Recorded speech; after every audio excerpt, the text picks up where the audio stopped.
নমস্কার বন্ধুরা, food lover চ্যানেলে সবাইকে স্বাগত জানিয়ে আজকের পর্বটি শুরু করছি। আজকে আমি আপনাদের সাথে দুর্দান্ত স্বাদের পটলের রেসিপি শেয়ার করব। আগে আমি আপনাদের সাথে সম্পূর্ণ নিরামিষ পনির মহারানি রেসিপি শেয়ার করেছি, আর শেয়ার করব পটল মহারানি রেসিপি, যা রুটি, পরোটা অথবা পোলাও, ফ্রাইড রাইস, সাদা ভাতের সাথে খেতে অপূর্ব লাগে। তাহলে চলুন দেরি না করে ঝটপট রেসিপিটি দেখে নিই। আমার রেসিপিটি ভালো লাগলে পরে অবশ্যই লাইক, কমেন্ট এবং শেয়ার করবেন। পটল মহারানি বানাবার জন্য এখানে 300 গ্রাম পটল নিয়েছি। পটলের খোসাটা ছাড়িয়ে দুদিকটা এইরকম ভাবে চিড়ে নিয়েছি। এইবার এর মধ্যে দিয়ে দিচ্ছি হাফ টিস্পুন পরিমাণ লবণ। লবণটা দেওয়ার পরে পটলগুলোকে ভালো করে মাখিয়ে নেব।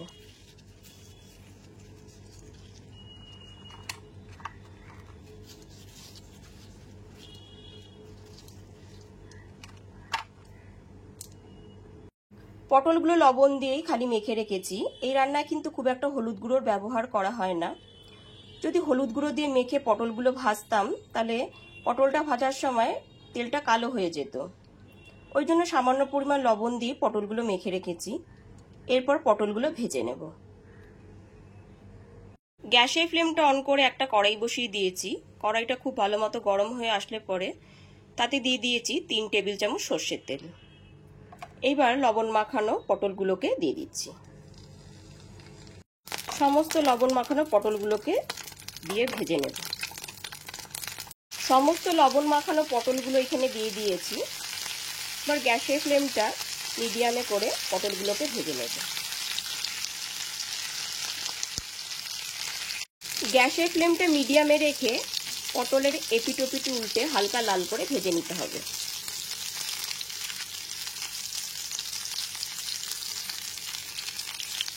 পটলগুলো কিন্তু এখানে খুব লাল করে ভাজবো না, এরকম হালকা লাল কালার চলে আসলে পরে পটলগুলোকে ভেজে তুলে নেব। এরপর মিক্সিং জারে নিয়েছি 2 টেবিল চামচ পরিমাণ কাজু বাদাম আর 6টা আমন্ড বাদাম। এর একটা গুঁড়ো তৈরি করে নেব। মিক্সিং জারে কাজু বাদাম আর আমন্ড বাদামের গুঁড়োটা রেডি করে নিয়েছি। এরপর এর মধ্যে দিয়ে দিচ্ছি 2 টেবিল চামচ পরিমাণ টক দই।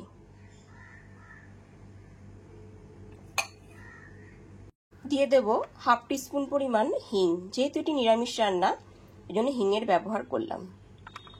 দিয়ে দিচ্ছি হাফ ইঞ্চ আদা আর 1 টিস্পুন কাশ্মীরি লঙ্কার গুঁড়ো আর 1 টিস্পুন কসুরি মেথি। এর একটা পেস্ট বানিয়ে নেব। মিক্সার জারে সমস্ত উপকরণ দিয়ে মশলার এরকম একটা স্মুথ পেস্ট বানিয়ে নিয়েছি। পটলগুলো ভেজে তুলে নেওয়ার পর গ্যাসের ফ্লেমটা লোতে রেখেছি।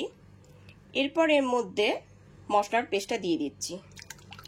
যেহেতু এটার মধ্যে টক দই পড়েছে, ওই জন্য গ্যাসের ফ্লেমটা একদম লোতে রেখে তেলটা হালকা গরমের মধ্যেই মশলাটা দিয়ে দিলাম। তেলটা হালকা গরম থাকতে থাকতেই কিন্তু মশলাটা ঢেলে দিতে হবে, কারণ এখানে টক দই পড়েছে, টক দইটা কেটে যাওয়ার সম্ভাবনা থাকে। ওই জন্য গ্যাসের ফ্লেমটা একদম লোতে রেখেই আমি মশলাটা ঢেলে দিয়েছি। এরপর এর মধ্যে দিয়ে দিচ্ছি ভেজে রাখা পটলগুলো।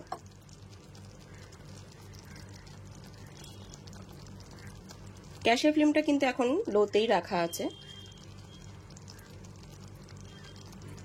সমস্ত ভেজে নেওয়া পটলগুলো দেওয়ার পরে একটু নেড়েচেড়ে নিচ্ছি। এরপর এর মধ্যে দিয়ে দিচ্ছি স্বাদ মতো লবণ। লবণটা দিয়ে খুব ভালো করে মিশিয়ে নেব।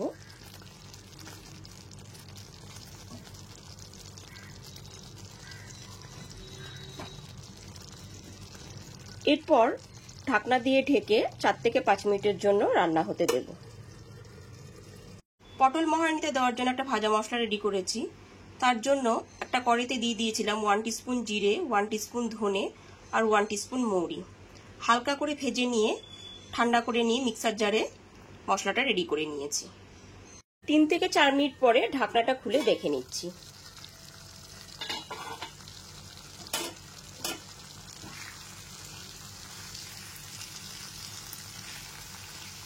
গ্যাসের ফ্লেমটা কিন্তু লোতে রেখেই আমি রান্নাটা করেছি। এরপর এর মধ্যে দিয়ে দিচ্ছি 1 টিস্পুন পরিমাণ ভাজা মশলাটা, আর দিয়ে দেব 1 টিস্পুন পরিমাণ কসুরি মেথি, আর সামান্য পরিমাণ একটু চিলি ফ্লেক্স দিয়ে দিলাম।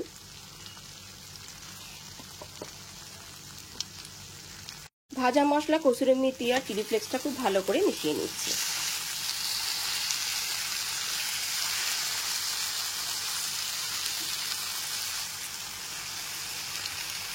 গ্যাসের ফ্লেমটা কিন্তু লোতে রেখেই রান্নাটা করতে হবে।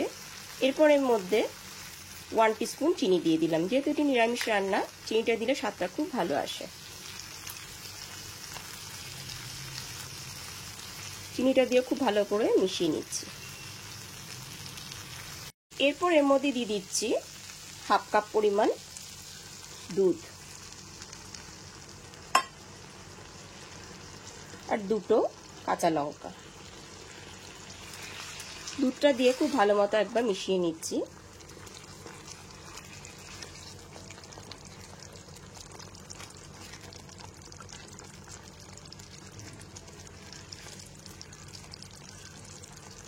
গ্যাসের ফ্লেমটা লোতে রেখে 3 থেকে 4 মিনিটের জন্য আবার ঢেকে ফুটিয়ে নেব। 2 থেকে 3 মিনিট পরে ঢাকনাটা খুলে দেখে নেব। এখানে পটলগুলো খুব ভালো মতো সুসেদ্ধ হয়ে গেছে।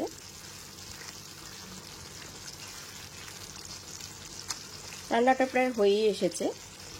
এরপর এর মধ্যে দিয়ে দিচ্ছি আরেকবার ভাজা মশলার গুঁড়ো, 1/2 টিস্পুন পরিমাণ দিয়ে দিলাম। আর দিয়ে দিচ্ছি, যেহেতু এটি নিরামিষ রান্না, 1 টিস্পুন ঘি দিয়ে দিলাম। ঘিটা দিলে পরে রান্নার স্বাদটা খুবই ভালো হয়। ঘি আর ভাজা মশলাটা খুব ভালো করে একবার মিশিয়ে নিলাম।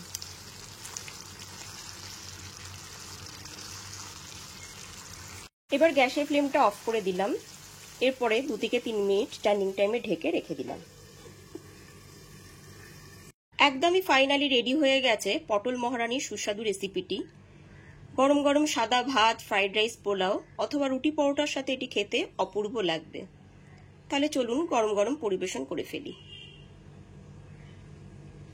আমার রেসিপিটি ভালো লাগলে পরে অবশ্যই একটি লাইক করবেন আর কমেন্ট করে জানাবেন আমাকে যে রেসিপিটি আপনাদের কাছে কেমন লাগলো। আর আমার চ্যানেলটাকে সাবস্ক্রাইব করে পাশে থাকা বেল আইকনটি অবশ্যই প্রেস করে দেবেন। আজকে তাহলে এই পর্যন্তই। আবার হাজির হয়ে যাব নতুন কোনো রেসিপি নিয়ে। ভালো থাকবেন, সুস্থ থাকবেন। ধন্যবাদ।